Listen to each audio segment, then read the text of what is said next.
and signaled a new threat to our security, one in which the targets were no longer soldiers on a battlefield, but innocent men, women, and children going about their daily lives. In the days that followed, our nation was united as we struck at al-Qaeda and routed the Taliban in Afghanistan. Then our focus shifted.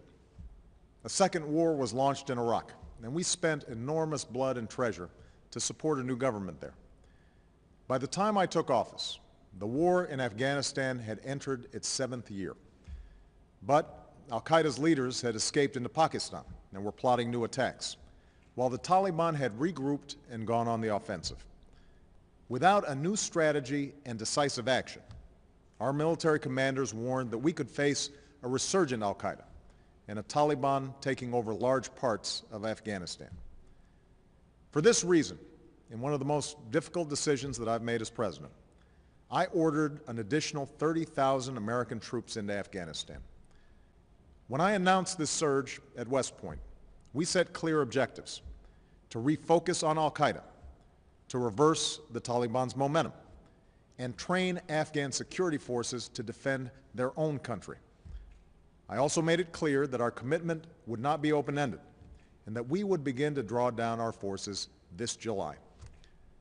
Tonight, I can tell you that we are fulfilling that commitment. Thanks to our extraordinary men and women in uniform, our civilian personnel, and our many coalition partners, we are meeting our goals. As a result, starting next month, we will be able to remove 10,000 of our troops from Afghanistan by the end of this year, and we will bring home a total of 33,000 troops by next summer, fully recovering the surge I announced at West Point. After this initial reduction, our troops will continue coming home at a steady pace as Afghan security forces move into the lead. Our mission will change from combat to support. By 2014, this process of transition will be complete, and the Afghan people will be responsible for their own security. We're starting this drawdown from a position of strength. Al-Qaeda is under more pressure than at any time since 9/11. Together with the Pakistanis, we have taken out more than half of al-Qaeda's leadership. And thanks to our intelligence professionals and special forces, we killed Osama bin Laden, the only leader that al-Qaeda had ever known. This was a victory for all who have served since 9/11. One soldier summed it up well. The message, he said, is we don't forget. You will be held accountable no matter how long it takes. The information that we recovered from bin Laden's compound shows al-Qaeda under enormous strain. Bin Laden expressed concern that al-Qaeda had been unable to effectively replace senior terrorists that had been killed, and that al-Qaeda has failed in its effort to portray America as a nation at war with Islam, thereby draining more widespread support. Al-Qaeda remains dangerous, and we must be vigilant against attacks. But we have put al-Qaeda on a path to defeat. Never tolerate a safe haven for those who aim to kill us. They cannot elude us, nor escape the justice they deserve. My fellow Americans, this has been a difficult decade for our country. We've learned anew the profound cost of war, a cost that's been paid by the nearly 4,500 Americans who have given their lives in Iraq and the over 1,500 who have done so in Afghanistan. Men and women who will not live to enjoy the freedom that they defended. Thousands more have been wounded.